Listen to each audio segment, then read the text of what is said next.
कंस मामा का खेल आरंभ हो गया है, पर मैया वो सब सुनेगी तो व्यर्थ चिंतित हो जाएगी। बस थोड़ा बाहर गया मैया, कछु खा रही से। बाहर इस समय? मैया क्या होगा? मैया देखो ना, पीठ पे कछु हो रहा है। मेरा हाथ ना पहुंचो, आप करो ना। यहाँ? क्षमा करना मैया, पर अभी बाबा को ही संभालने दो ये सब। कहिए, क्या संदेश लाए हैं आप? नहीं नंदराज, नहीं। महाराज कंस का आदेश है कि ये संदेश सभी गांव वालों के साथ ही पढ़ा जाए। ठीक है, मैं गांव वालों के सामने पढ़ दूंगा, पर मुझे तो दीजिए पढ़ने के लिए। महाराज की आज्ञा का पालन करना आपके लिए भी आवश्यक है नंदराज। सभी गांव वासियों की सभा बुलाइए। बंसी, सभी गांव वालों की सभा बुलाओ। राजपत्र में ऐसा क्या संदेश भेजो है कंस ने? अब मेरे पत्र को पढ़कर सब भौचक के रह जाएंगे।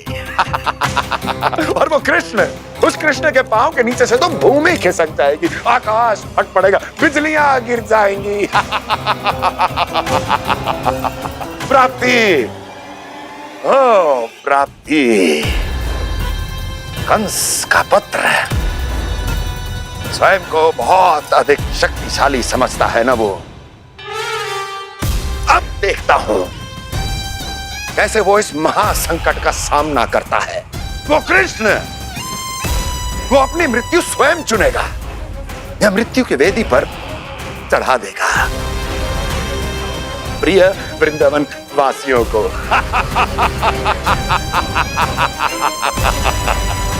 अब आएगा आनंद प्राप्ति, अब आएगा आनंद।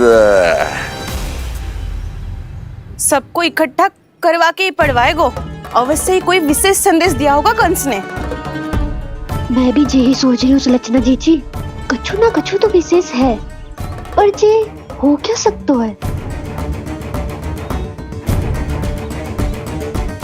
हाँ, बात तो सही है। ऐसा क्या हो सकता है? सभी गांव वासियों के सामने कहा जाए, कछु तो विशेष अवश्य लग रहे हो। बाहर तक कोलाहल क्यों हो रहा है? मैया, मैया, अब क्या होगा? मैया देखो ना, सर पे कछु हो रहा है। लल्ला, नारायण ने तुझे हाथ दिए हैं ना? पीठ की बात अन्य थी। अपने सिर की सेवा स्वयं कर। सर पे तो हाथ पहुंच रहा है ना?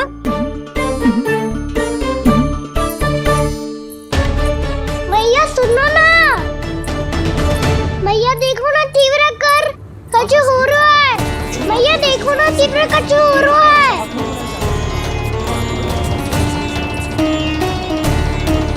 सब लोग आ चुके हैं, अपना संदेश सुनाइए आप। गोपराज नंद और सभी वृंदावन वासियों को सूचित किया जाता है कि मथुरा अधिपति और आप सभी के महाराज कंस ने कल सुबह भव्य पूजा का आयोजन किया है।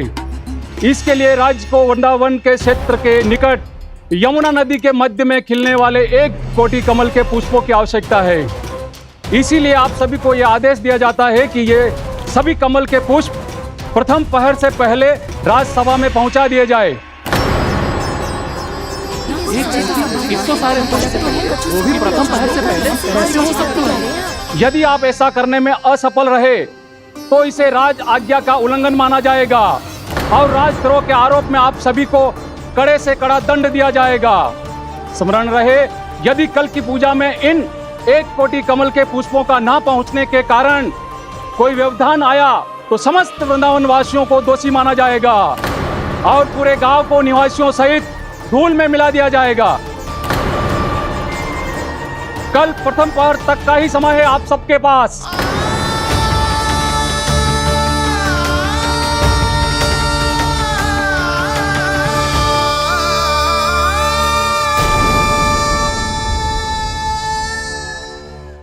एक कोटि कमल पुष्प, वो भी कल प्रथम प्रहर में? ऐसे कैसे संभव है? और कोई साधारण पुष्प ना, यमुना नदी के मध्य खिलने वाले विशेष कमल के फूल चाहिए उन्हें। लेकिन यमुना नदी में तो कालिया नाग ने विष घोल के रखा है, तो फिर कैसे हो पाएगा? यह असंभव है। हमारी मृत्यु का संदेश भेजा है राजा कंस ने। सदैव की भांति इस समस्या पर भी गांव के बड़े ही विचार करेंगे। बालकों का यहाँ होना उचित ना है।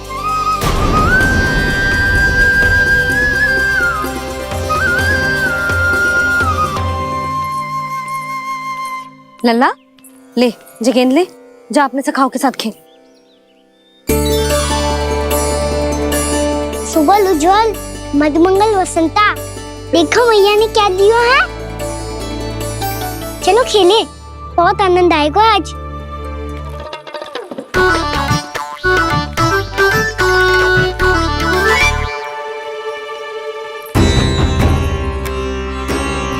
भानु, बंसी, जाओ और शीघ्र ही वो घेरे का कार्य समाप्त करो।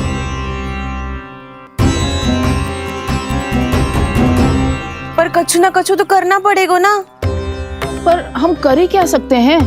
पुष्प लाने को और कोई उपाय है भी तो ना। मैं चला जाऊंगा जमुना जी में। वैसे भी मेरे जीवन के कितने दिन शेष बचे हैं।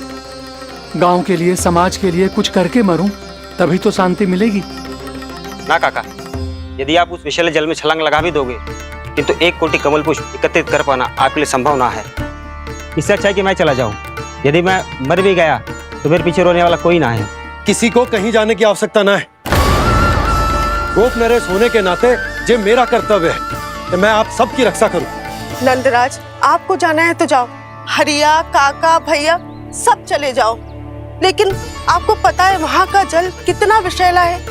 आप लोग एक क्षण भी जीवित नहीं रह पाओगे। फिर कैसे इकट्ठा करेंगे 1 कोटि कमल पुष्प? आप बात तो सही कह रही हैं शांति।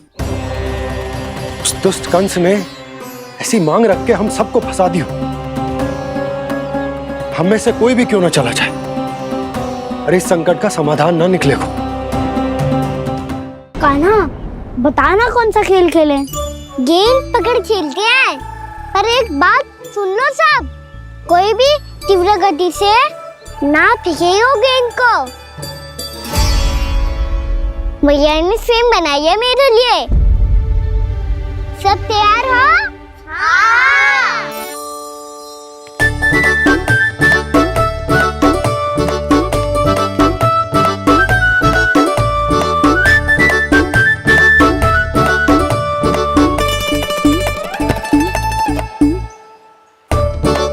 मुझे दो, मुझे दो।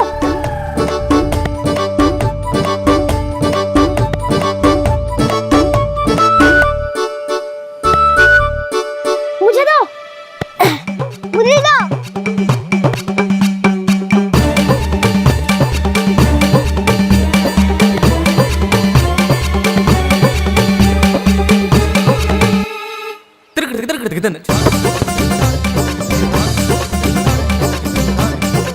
कान्हा, इतनी धीरे से फेंकेगो तो कैसे आनंद आएगो?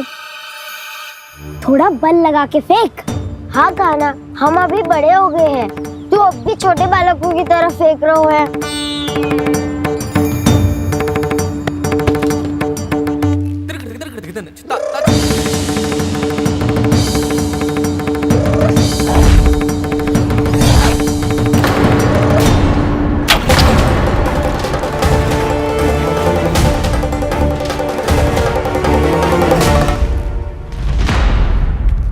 दीदी जी क्या करो कान्हा?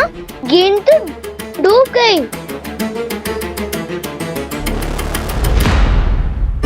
अच्छा, तो ये सब इसकी योजना का भाग था ताकि ये कालिया का सामना कर पाए।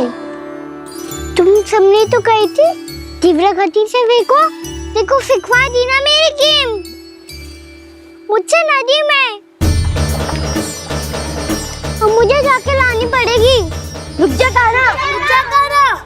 जी क्या बोल रहे थे कान्हा? इसमें तो बहुत संकट है। कोई भी संकट मेरी मैया का उपहार खोने से बड़ा ना है। बहुत प्रेम से बना के उन्होंने दी थी। हे नारायण, कोई उपाय समझ में ना आ रहा है। मैया, अब कैसे करेंगे हम अपने गांव की रक्षा? कीड़े पड़ेंगे उस दुष्ट को। यदि उसके कारण किसी के प्राण चले गए तो कौन सा फल मिलेगा उसे इस पूजा का? तुम सही कह रही हो यशोदा, और हमारे पास कोई और दूसरा विकल्प भी तो ना है। यदि हमने मथुरा की राज आज्ञा का पालन ना किया तो इसका दुष्परिणाम पूरे गांव को भुगतना पड़ेगा।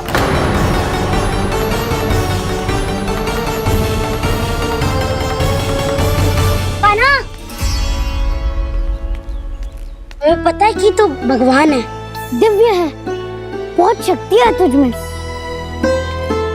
पर फिर भी हम तुझे विषैले जल में ना जाने दे सकते। कुछ होगा तो तुम सब इतनी हट कर रहे हो तो ठीक है, ना जाऊंगा। गेंद कहाँ गिरी है, कितनी दूर गई है, ये तो देख लूं, ताकि उसे बाहर निकालने का कोई उपाय ढूंढ पाऊं।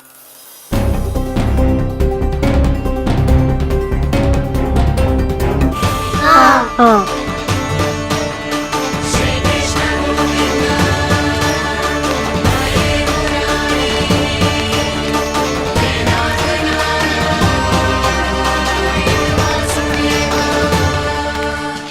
कान्हा की ये लीला तो समझ ही नहीं आ रही।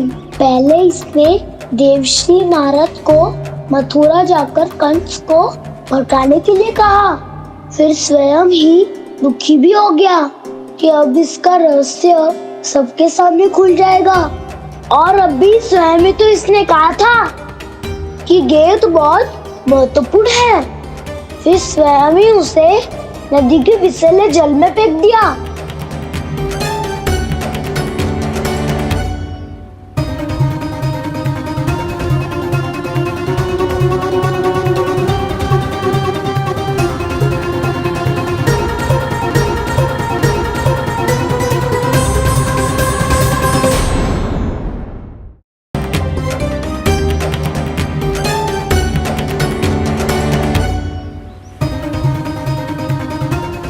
कान्हा, तू ऊपर क्यों चढ़ रहा है? अरे ऊंचाई से देखूंगा तभी तो गेंद दिखेगी।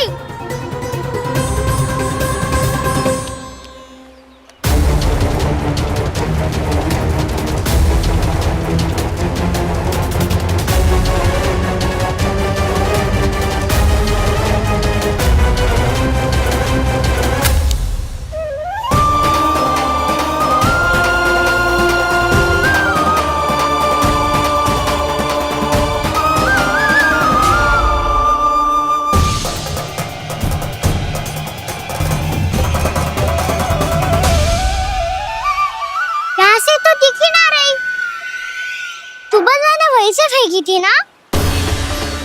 ना, वहाँ से फेंकी थी। कहाँ से? नहीं कहना वहाँ से। समझ ना आ रहा, ठीक बताना कहाँ से फेंकी थी?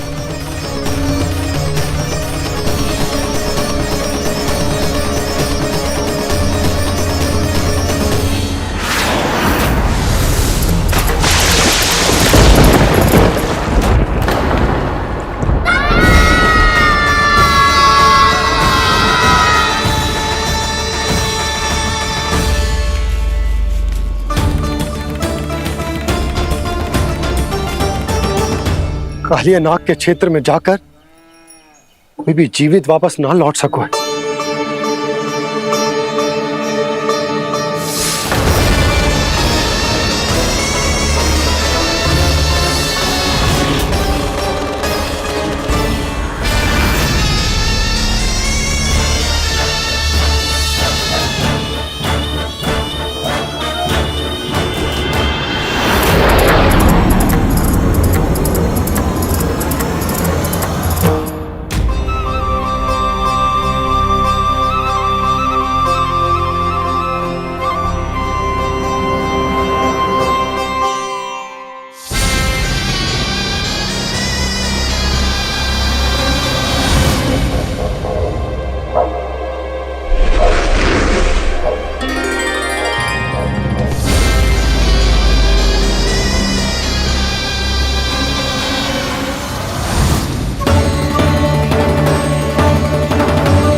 कालिया नाग तो उसे देखते ही निकल जाएगा।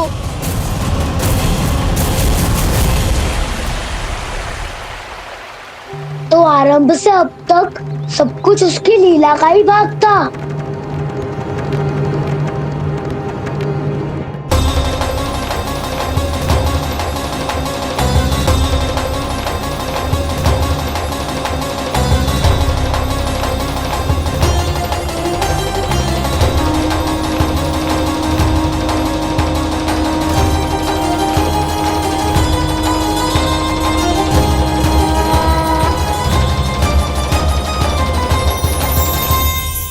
इतना सुंदर रूप, मन मोहने वाली मुस्कान, अद्भुत तेज और भगवान जैसी दिव्यता। कौन हो तुम? हाँ, तुम्हें देखकर तो हम सब सम्मोहित ही हो गए।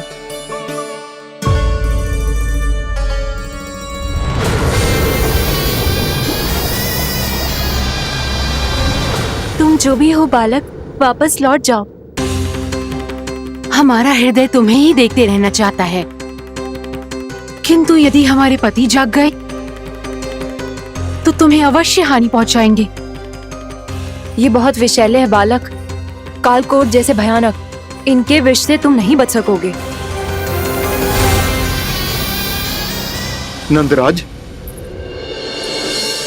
कालिया नाग के विष का प्रभाव बढ़ते ही जा रहा है। पहले 8 कोस तक उसके विष का प्रभाव था, अब तो 1 योजन से अधिक क्षेत्र में फैलो है। जल पीने के प्रयास से अनेक पशु मारे गए हैं और नदी के निकट के वृक्ष और वनस्पति सब नष्ट होने लगे।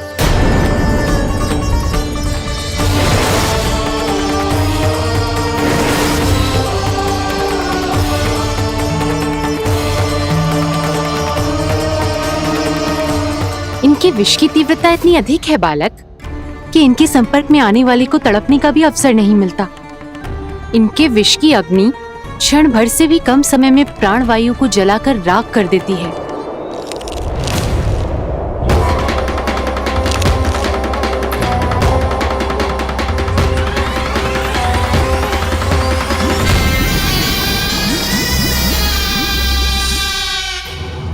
तब तो समस्या और भी गंभीर हो जाएगी। मैंने तो सुनो है कि कालिया नाग कम से कम 2 योजन लंबा है, सैकड़ों फन है उसके।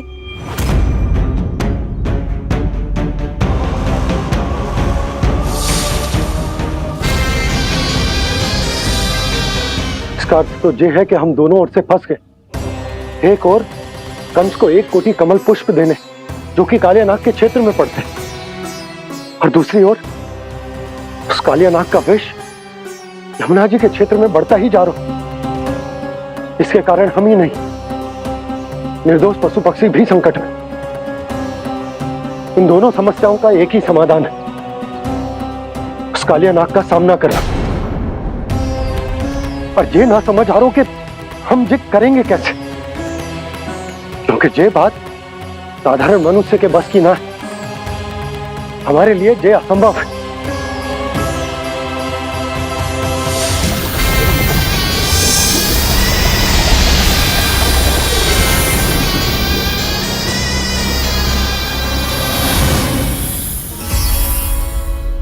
अब तो तुमने अपनी आंखों से भी देख लिया बालक, ये कितने विषैले हैं। नींद में भी विष उगलते हैं। इससे पहले कि तुम्हें कुछ हो जाए, चले जाओ यहाँ से, मान लो हमारी बात। आप सब मुझे जानती भी नहीं और फिर भी मेरी इतनी चिंता कर रही हैं आप। माँ की ममता भेदभाव नहीं जानती। तुम भी किसी के पुत्र हो और हम सब भी माँ हैं। एक माँ को हर बालक में अपनी ही संतान दिखाई देती है, इसलिए हम तुमसे विनती करते हैं, वापस चले जाओ, बचा लो अपने प्राण। मेरी चिंता मत कीजिए, मुझे कुछ नहीं होगा। होगा, अनर्थ होगा यदि ये उठ गए तो।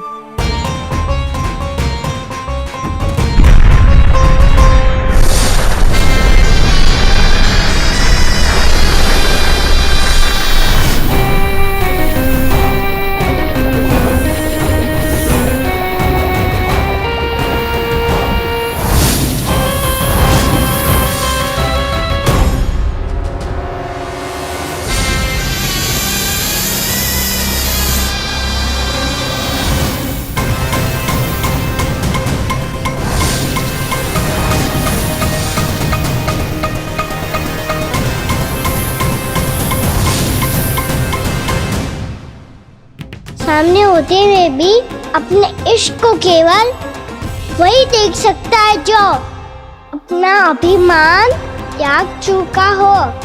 पर पूर्व जन्म में मेरा भक्त होने के नाते मेरा सत्य स्वरूप देख पाने में मुझे इसकी सहायता करनी चाहिए।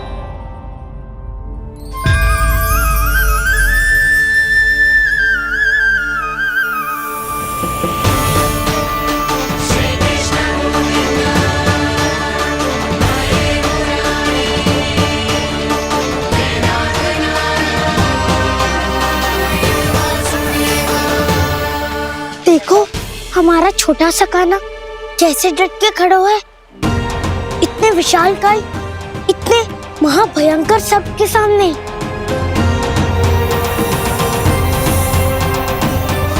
ये कोई भगवान नहीं है जो इसके सामने हाथ जोड़ रही हो तुम सब।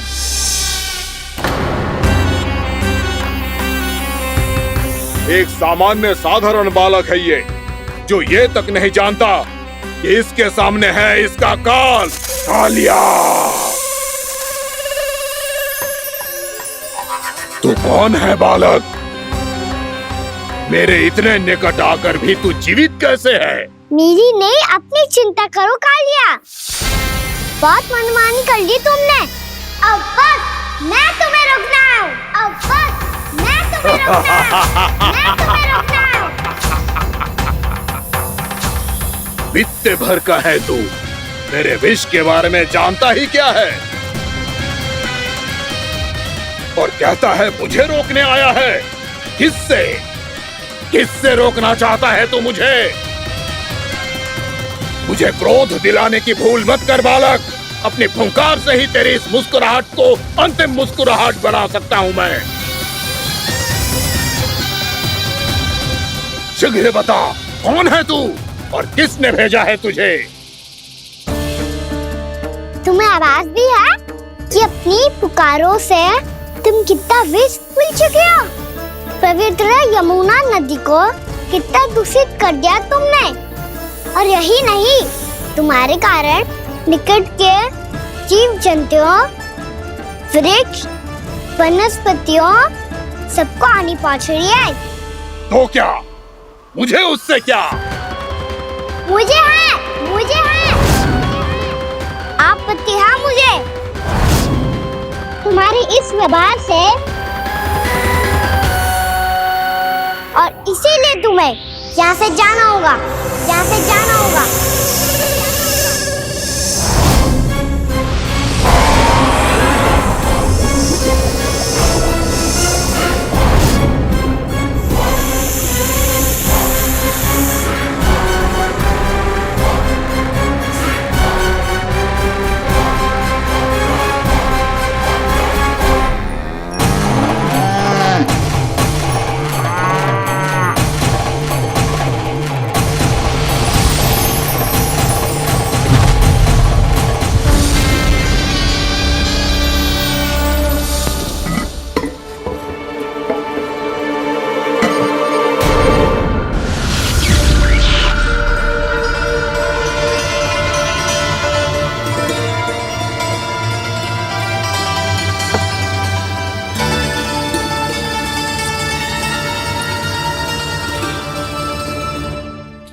मुझे आदेश देने का साहस भी कैसे किया तूने?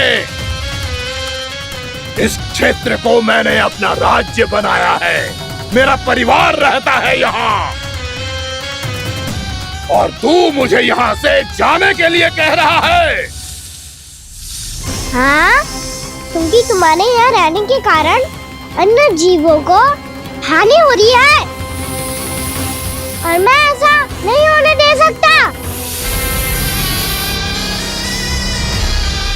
मैं तो बस वही कर रहा हूँ जो एक सर्प का स्वभाव है। विष फैलाना स्वाभाविक है मेरे लिए, इसलिए मुझे चुनौती मत दे बालक। चुनौती तो मैं दे चुका हूँ कालिया। अब तो बस तुम्हें स्वीकार करनी है।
अपनी भूल को पहचानो कालिया। तुम जो कर रहे हो अनुचित है।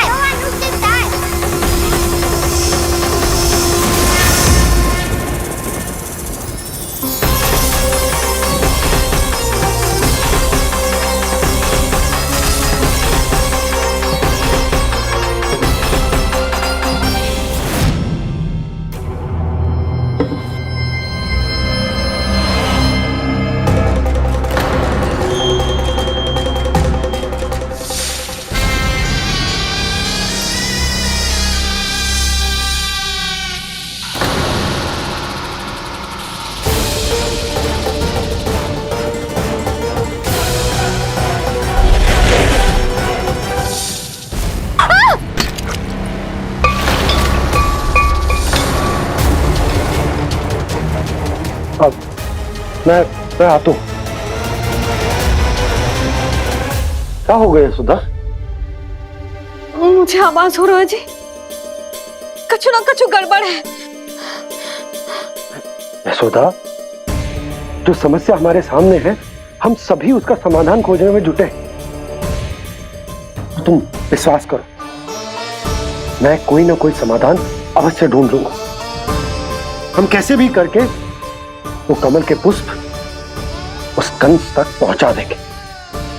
नाना, समस्या उससे कहीं अधिक है, उससे कहीं अधिक बड़ी, उससे कहीं अधिक भयानक है।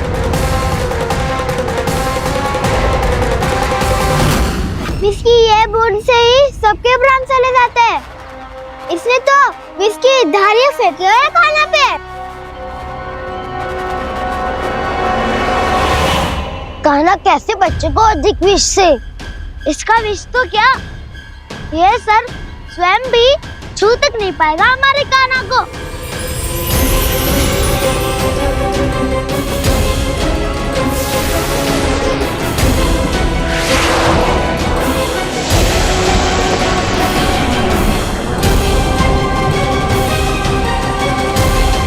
तुम्हारे सखा को, मेरे भाई को कोई हानि नहीं पहुंचा पाएगा। ये कान्हा का सत्य चाहे जो हो बलराम, पर अभी तो जो एक बालक ही है ना। देखो कैसे विष के कारण स्थिर हो गया है।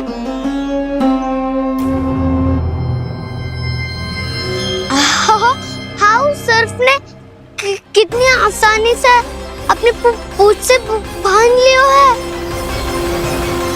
मुझे यहाँ से भगाना चाहता था ना तू? अब मैं तुझे दिखाऊंगा अपना सामर्थ्य। ये मूर्ख किसे बांधना चाहता है अपनी पूंछ में? उन्हें जिनका विस्तार सारे ब्रह्मांड में है, या उन्हें जो स्वयं अनंत है? पर देवराज, प्रभु ऐसा करने ही क्यों दे रहे हैं कालिया को? आप सब भूल रहे हैं देवगण, कालिया पूर्व जन्म में प्रभु का बहुत बड़ा भक्त था। उसी भक्ति का फल मिल रहा है अब इसे। वैसे भी भक्तों के मन का भाव सबल हो तो भगवान तो सहज ही बंध जाते।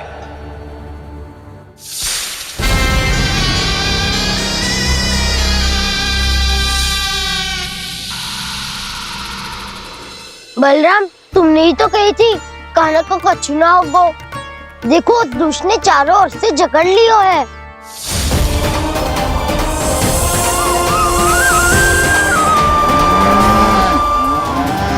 ये क्या कह रही हो तुम?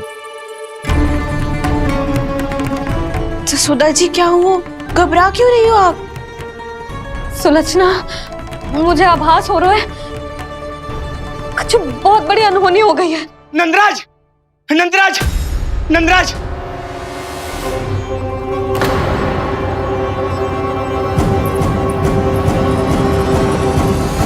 नंदराज, कान्हा ने जमदग्नि नदी में छलांग लगा दी है। कान्हा ने जमदग्नि नदी में छलांग लगा दी है। कान्हा ने जमदग्नि नदी में छलांग लगा दी है।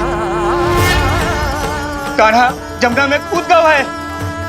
मुझे लगा था आज कछु गड़बड़ होने वाली है। मुझे आज कान्हा को ना जाने देना चाहिए था।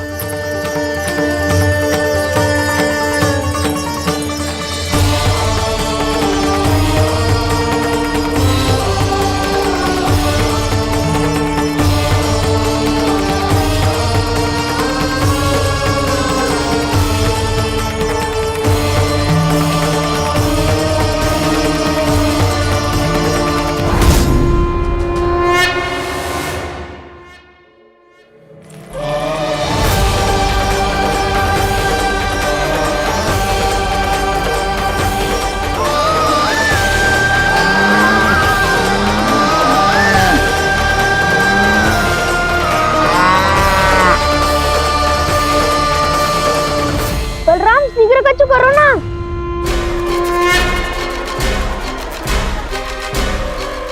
कछु भी करो पर कान्हा को बचाओ। नाग बहुत भयंकर है, कान्हा अकेले ना संभाल पाएगा इसे।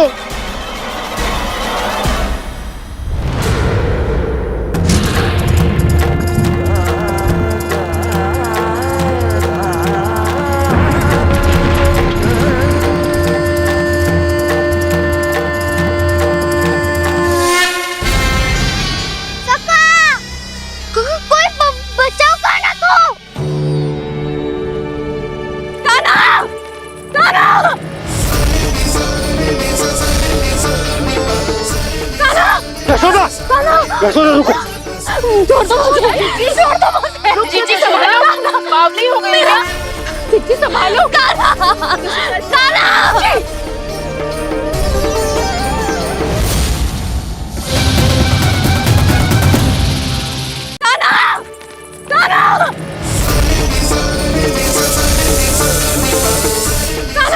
यशोदा, यशोदा रुको।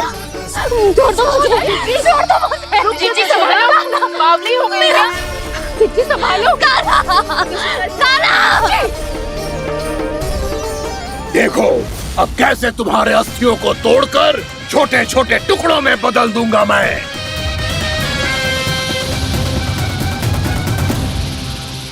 अगर जी आप जाओगी तो आप भी फंस जाओगी। अपने लल्ला के लिए मैं किसी भी संकट का सामना करने के लिए तैयार हूँ। छोड़ो ना यशोदा, हमें कोई और उपाय खोजना पड़ेगा। कोई और उपाय? आप देख ना रही मेरा कान्हा किस दशा में है। कान्हा मैया के वश में नहीं है, नहीं तो ये अपने लल्ला के लिए साक्षात काल का भी सामना कर ले। ये तो केवल कालिया नाग है। हे नागराज, आप मेरे प्राण ले लो पर कान्हा को छोड़ दो। ना नागराज, आप मेरे प्राण ले लो, मैं विरोध भी ना करूंगी। ना नागराज, आप मुझे मार दो पर मेरे कान्हा को छोड़ दो। ना ना ना ना नागराज, मेरे प्राण ले लो, हमारे कान्हा से क्या शत्रुता है आपकी? प्रभु के लिए जो प्रेम यशोदा मैया के हृदय में है, वही इन सभी गोपियों के हृदय में भी है।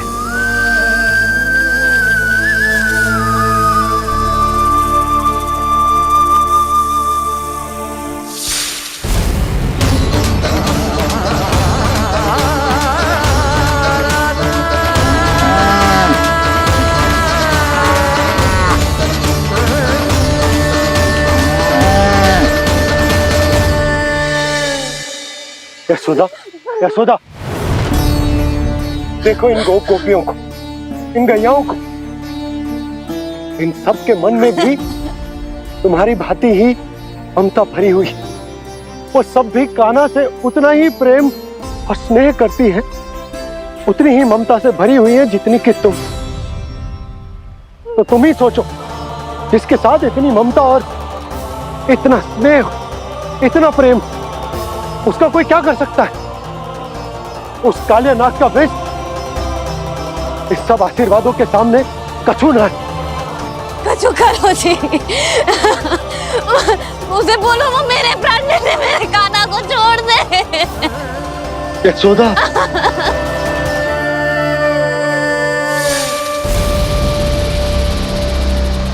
केवल इन्हीं में नहीं देवराज, नाग पत्नियों के हृदय में भी ममता का वही प्रेम उमड़ रहा है। देखिए। मैं आपके हाथ जोड़ती हूँ स्वामी, इस बालक को छोड़ दीजिए। ये अवश्य ही कोई दिव्य आत्मा है स्वामी। हम आपसे विनती करते हैं स्वामी, इस नन्हे बालक को हानि मत पहुंचाइए स्वामी। मेरी पत्नियां मेरे ही शत्रु के लिए विनती कर रही हैं। अब यदि इसके पक्ष में एक शब्द भी कहा तुम सबने, तो मैं इस बालक से पहले तुम सबके प्राण ले लूंगा। हो रहा प्रसन्न नाग कालिया, विजय को निश्चित जान। रोते बिलखते व्याकुल सब, संकट में देख कान्हा के प्राण।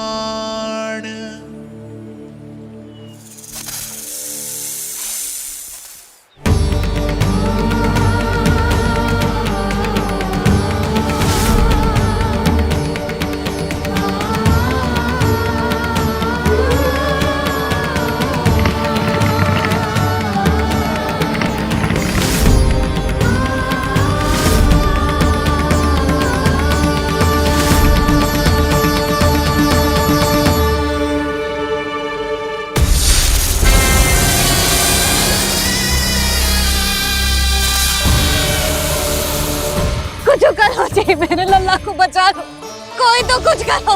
जीजी संभालो जसोदा। यशोदा, यशोदा तुम शांत हो जाओ, मैं कान्हा को वापस लेकर आऊंगा, मैं रक्षा करूंगा उसकी। ना नंदराज, नंदराज नहीं। कम से कम आप तो समझो नंदराज, कालिया के पास आप जाओगे तो आप भी फंस जाओगे।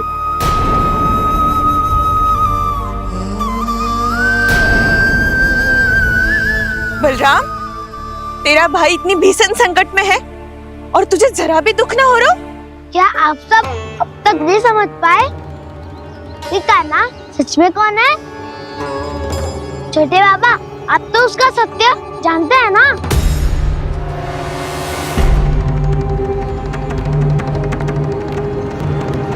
मानता हूँ कि आप सब कान्हा के रहस्य के बारे में नहीं जानते, पर क्या उसके जन्म से आज तक घटी एक से बढ़कर एक विचित्र घटनाओं को भी भूल गए हैं आप सब?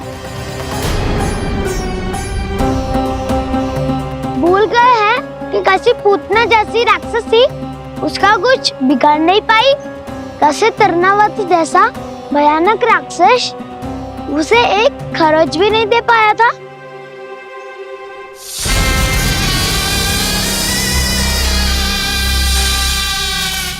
आप सबने अपनी आंखों से देखा था ना, बकासुर से कान्हा की रक्षा करने देवता स्वयं आए थे, पर सत्य तो ये है कि वो सभी देवता भी उस असुर के सामने असमर्थ हो गए थे।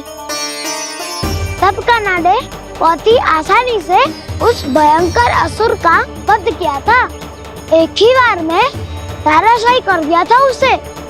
तो आप सभी सोचिए, बार बार ऐसे असाधारण कार्य करने वाला बालक साधारण कैसे हो सकता है?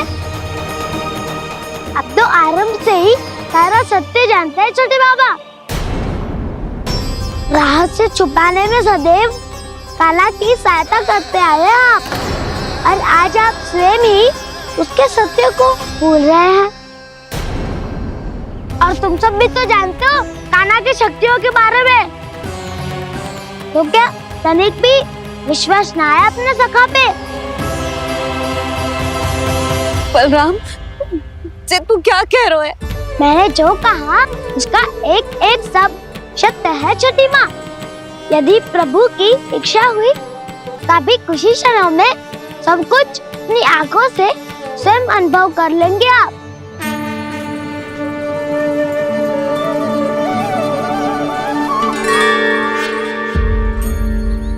शांताकारं भुजगशयनं पद्मनाभं सुरेशं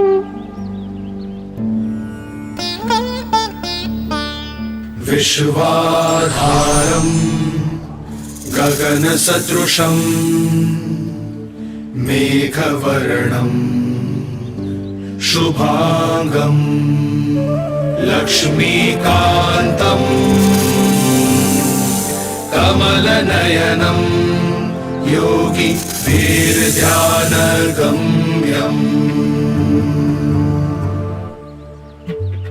वन्दे विष्णुं भवभयहरं सर्वलोकैकनाथम्।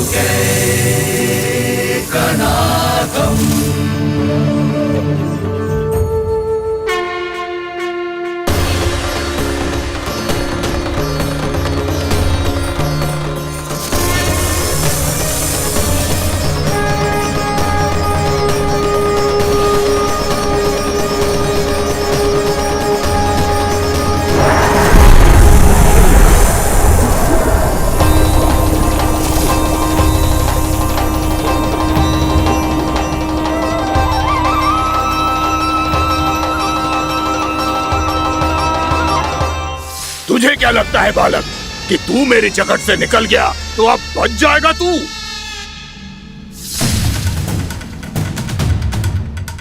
मेरे विष से अपनी प्राण रक्षा करने में सफल रहा, मेरी जकड़ से भी छूट गया, पर मेरे दंश से नहीं बच पाएगा।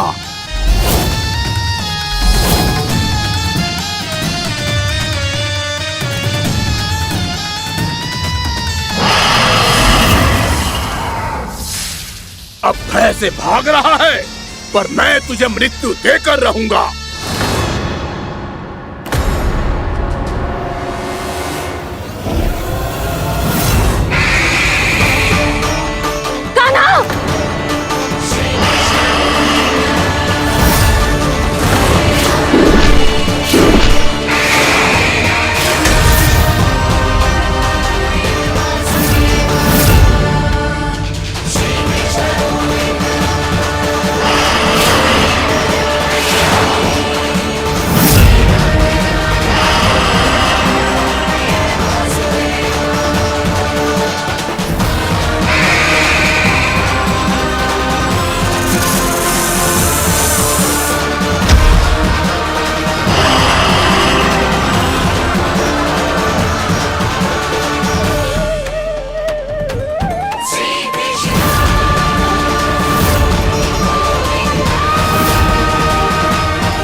मेरा नन्हा सा कान्हा कितनी देर भाग पाएगा?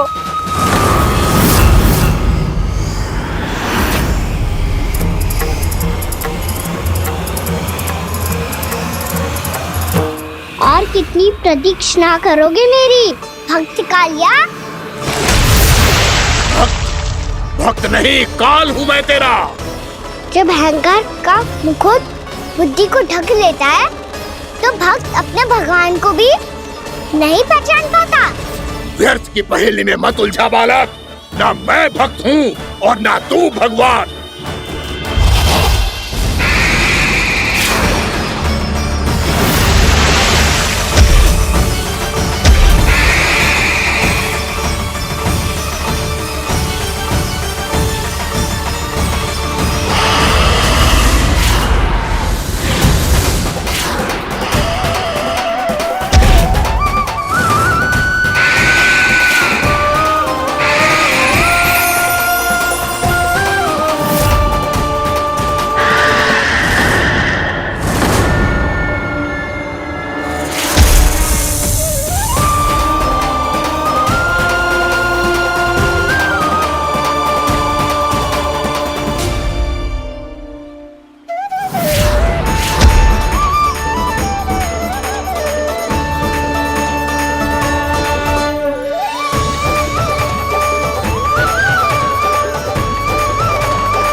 आप सब जिसके लिए इतने व्याकुल हो रहे थे, उसे छूकर कालिया नाग का हलाहल जैसा विष भी चरणामृत बन गया है और यमुना जी के जल में फैल चुके विष के प्रभाव को भी नष्ट कर रहा है।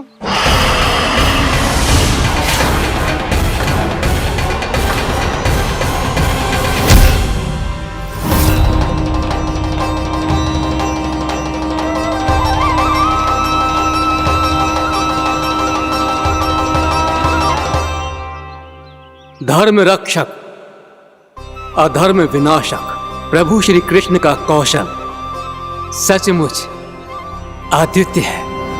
नारायण नारायण।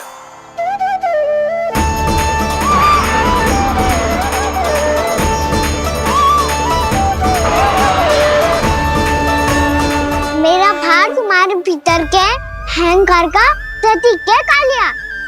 अब तुम्हारा अहंकार, तुम्हारा अभिमान मेरे पाँव के नीचे है और तुम्हारी पूंछ अर्थात तुम्हारे प्राण मेरे हाथ में। अब तुम क्या करोगे भक्त?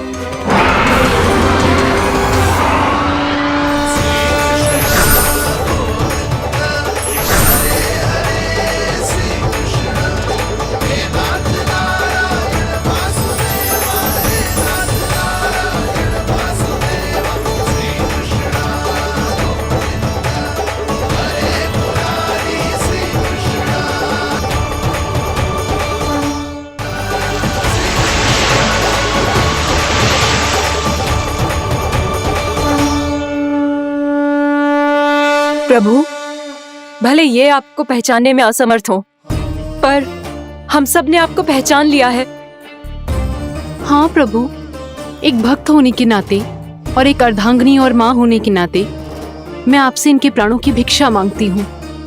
अपनी कृपा दिखाइए और इन्हें क्षमा कर दीजिए। आपके लिए मित्र और शत्रु में कोई अंतर नहीं प्रभु। उसी तरह आपकी कृपा और दंड में भी कोई अंतर नहीं। दोनों दया ही तो हैं, अकारण ही किसी को प्राप्त नहीं होती। हमें विश्वास है कि हमारे पति को मिला ये दंड कोई अभिशाप नहीं है, आपका वरदान है। ये सत्य है प्रभु कि इनसे बहुत से पाप हुए हैं। इनके विष से बहुत सारे जीव जंतु को हानि पहुंची है, पर अब आपके चरण इनके शीश पर पड़ गए हैं। ऐसी कृपा तो बड़े बड़े महान महात्माओं को भी दुर्लभ है, और इन्हें प्राप्त हुआ तो अवश्य ही ये किसी महान पुण्य का ही फल है। हे प्रभु, उन्हीं पुण्य कर्मों की शक्ति का आह्वान कर मैं आपसे विनती करती हूँ, इन्हें प्राण दान दीजिए। मैं अपने इस भक्त को क्षमा अवश्य करूंगी देवियों, यदि ये अपने अहंकार को त्याग कर मुझे पहचान ले तो।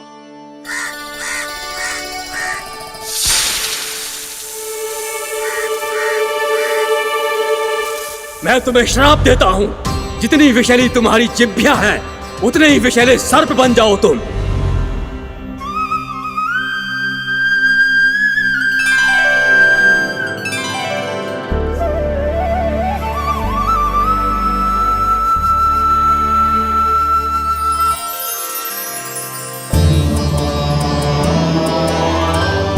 नारायण, मुझे क्षमा कीजिए नारायण।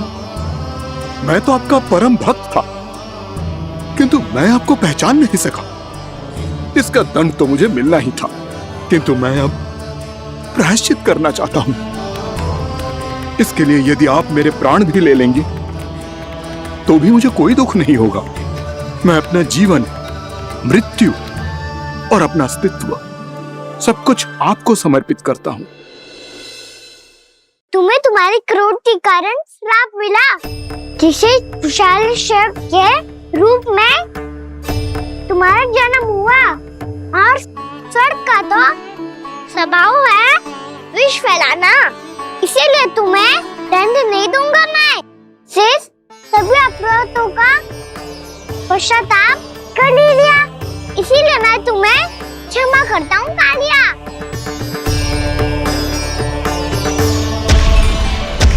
पर तुम्हें यहाँ से दूर समुद्र के बीच जाकर रहना होगा, जहाँ किसी निर्दोष का जीवन तुम्हारे विष से प्रभावित ना हो। मैं चाहकर भी आपकी इस आज्ञा का पालन नहीं कर सकता। मैं असमर्थ हूँ प्रभु, क्योंकि यदि मैं इस क्षेत्र को छोड़कर गया तो मेरी मृत्यु निश्चित है। आपसे क्या छुपा है प्रभु? आप तो जानते हैं कि सर्प जाति और आपके वाहन गरुड़ के बीच अनंत शत्रुता चल रही है, जिसका प्रारंभ नागों के द्वीप नागालय से हुआ था।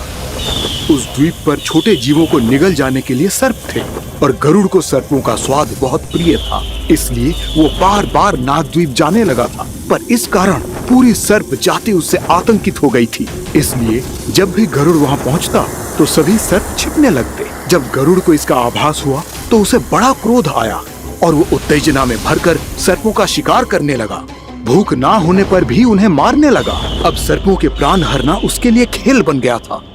इस भीषण समस्या का समाधान ढूंढने के लिए पूरी सर्प जाति महान सर्प वासुकी के सामने इकट्ठी हुई। हे महान वासुकी, हमारी सहायता कीजिए। नागद्वीप पर गरुड़ ने आतंक मचा दिया है। पहले तो वो हमें अपना भोजन बनाता था, लेकिन अब हम उसके खेल का साधन बन चुके हैं। भूख हो या ना हो, जब तब आकर वो हमारे प्राण हर लेता है। अनुचित हिंसा के इस प्रथा का आरंभ सर्पों ने ही किया है। पहले आप सबने पूरे द्वीप पर अधिकार कर लिया, फिर आहार के साथ साथ आनंद के लिए भी आप सभी ने निर्दोष जीवों की हत्या की। और जब सृष्टि का संतुलन बनाए रखने के लिए गरुड़ आपको अपना आहार बनाने आया, तो आप सब अपने प्राणों की रक्षा के लिए छिपने लगे। तो फिर गरुड़ का उत्तेजित होना तो स्वाभाविक ही था। नागनाथ, जो हमने अन्य जीवों के साथ किया वही अब हमारे साथ हो रहा है, परंतु ये भी तो सृष्टि के संतुलन के विरुद्ध ही है ना? अवश्य है, इसलिए मैं गरुड़ से चर्चा करूंगा। धन्यवाद प्रभु।